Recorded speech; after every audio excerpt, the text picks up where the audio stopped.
Bapak Ferdy Sambo memiliki kecerdasan di atas rata-rata, bukan berarti yang bersangkutan tidak mampu melanggar norma dan menggunakan kecerdasannya. Kecerdasan di atas rata-rata, mampu melanggar norma menggunakan kecerdasannya jika terdesak.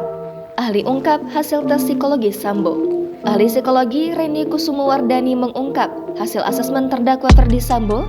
Reni menjelaskan Ferdy Sambo memiliki kecerdasan di atas rata-rata. Bapak Ferdy Sambo memiliki kecerdasan di atas rata-rata, kemampuan abstraksi, imajinasi, dan kreativitasnya sangat baik.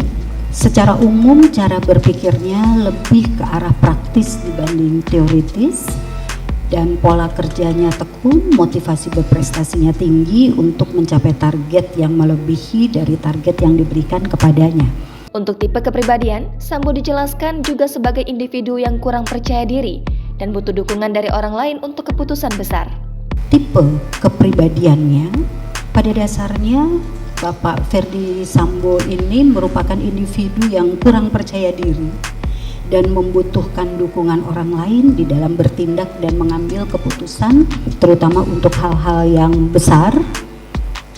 Ada pengalaman kecil yang membuat dia merasa nyaman apabila ada orang-orang yang melindungi di sekitarnya. Sambo juga merasa aman jika ada orang yang melindungi di sekitarnya. Menurut Reni, Ferdy Sambo juga mampu melanggar norma dan menggunakan kecerdasannya untuk melindungi diri di dalam situasi terdesak. Bapak Ferdy Sambo akan terlihat dan sebagai figur yang baik dalam kehidupan sosialnya dan patuh terhadap aturan norma, dapat menutupi kekurangan-kekurangannya dan masalah-masalahnya. Jadi bukan berarti yang bersangkutan tidak mampu melanggar norma dan menggunakan kecerdasannya untuk melindungi diri di dalam situasi-situasi terdesak. Dalam situasi mengusik harga dirinya, Sambo dapat menjadi sangat dikuasai emosi. Jaksa penuntut umum pun menanyakan terkait Sambo yang sudah berpengalaman di bidang reserse, apakah berpengaruh terhadap pengendalian emosinya. Mempunyai pengalaman yang sangat banyak di bidang reserse, itu pun tidak bisa mengendalikan emosinya. Ya, padahal dia sehari-hari berhubungan dengan, dalam tanda kutip, penjahat. Ya, itu sehari-hari.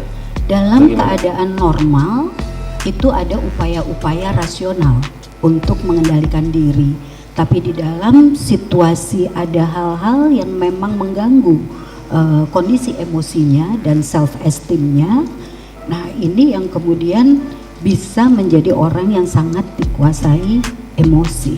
Reni menjawab, dalam keadaan normal terdapat upaya-upaya rasional untuk mengendalikan diri.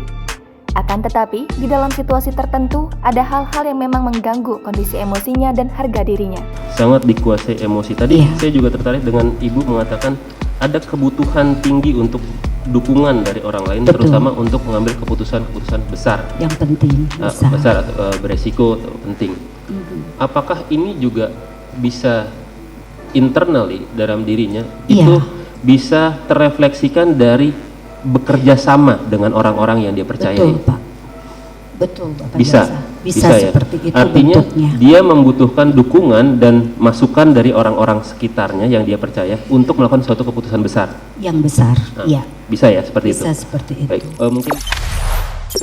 Jangan lupa subscribe, share, komen, dan like ya.